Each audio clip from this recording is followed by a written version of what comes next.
My name is Kristin and I'm a nurse, and I started my career on a pediatric cardiovascular intensive care unit.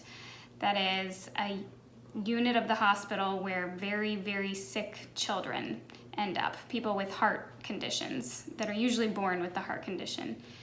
And they're often pretty unstable. They need to be monitored all the time because they could go from being up and talking to you in bed to being unconscious and on death's doorstep.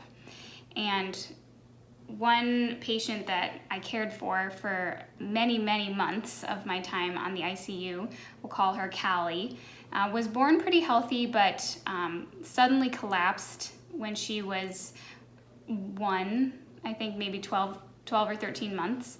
And she was rushed to the hospital. They did CPR. It took a couple weeks to stabilize her, but then they attached her to a machine called a Berlin heart, which would pump the blood around her body because her heart was no longer functioning. And she had to live attached to that very large machine until she could get a heart transplant. But because the machine worked so well, she was able to be a pretty happy, healthy girl. And she lived on our unit, surrounded by this medical team for, I think, 14 months. So she was with us. Everybody knew her.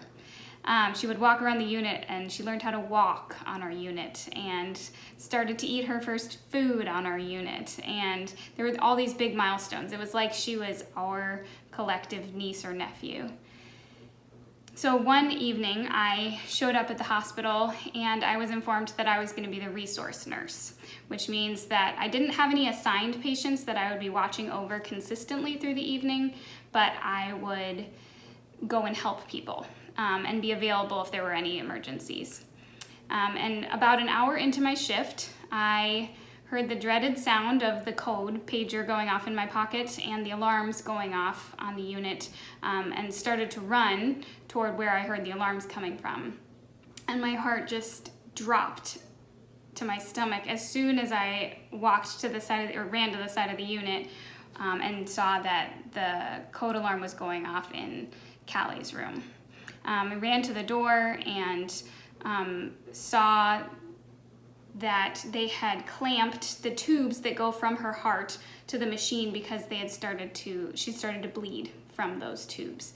And there was already a pool of blood in her bed. And I saw her, I think I might have been the last person to see her eyes open.